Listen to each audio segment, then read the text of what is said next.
Does it make a difference if I go to or came from another public agency in California? Under the provisions of California retirement law, certain government agencies in California have established reciprocal agreements with each other that allow coordination of retirement benefits under certain circumstances. Currently, reciprocal agreements exist with all counties in California that are subject to 1937 Act retirement law. There are 20 such counties, including Tulare County. Reciprocity is also available with CalPERS, the retirement system for the state of California, and its contracted agencies, CalSTRS, the State Teachers Retirement System, and various California cities, including Los Angeles, Fresno, and San Diego. Members with questions regarding whether a public agency is subject to reciprocity are encouraged to contact the retirement office. Reciprocity should be considered any time a member leaves the employment of one reciprocal agency and begins service with another within 6 months of termination. There are several advantages to establishing reciprocity. One important feature of reciprocity is that service earned with reciprocal plans can be combined for purposes of meeting minimum service requirements for retirement.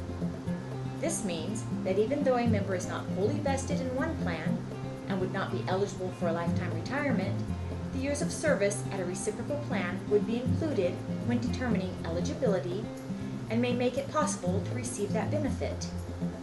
Another great benefit of reciprocity is that each reciprocal plan will use the highest final average monthly salary earned from among all reciprocal plans for the retirement benefit calculation. In simple terms, if a member leaves a reciprocal employer number 1 with a final average salary of $2,500 per month and moves to a second reciprocal employer where at the time of retirement the final average salary is $3,500 per month, the first system will use the higher salary amount of $3,500 for its benefit calculation. It is important to note that final average salary calculations may be based on different time periods depending on the individual plan provisions. The reciprocal salary used by a system will be calculated based on that plan's provisions. For TCERA, that will be a 12-month average for Tier 1 and a 36-month average for Tiers 2 and 3, regardless of whether the higher salaried reciprocal system uses a different term for its salary calculation. This means that the actual final average salary used by each system may be different.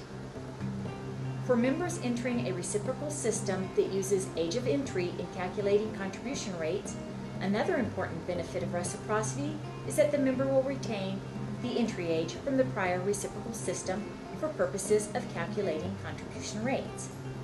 This may save the member a significant amount of money due to the reduced amount of contributions taken from each paycheck. It is clear that the benefits of reciprocity can be significant. There are certain requirements that must be met, however, in order for a member to be eligible for reciprocity. The first requirement is that the member must leave all retirement funds on deposit upon termination from a reciprocal plan. Once retirement contributions are withdrawn, reciprocity cannot be established and the rights to further retirement benefits are terminated. The second requirement is that the member must begin membership with the new plan within 6 months of leaving the former plan. If the break in service is longer than 6 months, the request for reciprocity will be denied. Finally, the member must retire from all reciprocal plans on the same date. This means that the member must ensure that all reciprocal plans are notified of the intent to retire and the expected date of retirement. This will help ensure that the communication between the plans begins so that the correct retirement date is established and that the highest allowable earnings are used in the calculation of the retirement benefit. If the member does not retire from all reciprocal plans on the same date, reciprocity is broken and the member may be required to pay additional contributions and interest into the plan because of the recalculation of age of entry.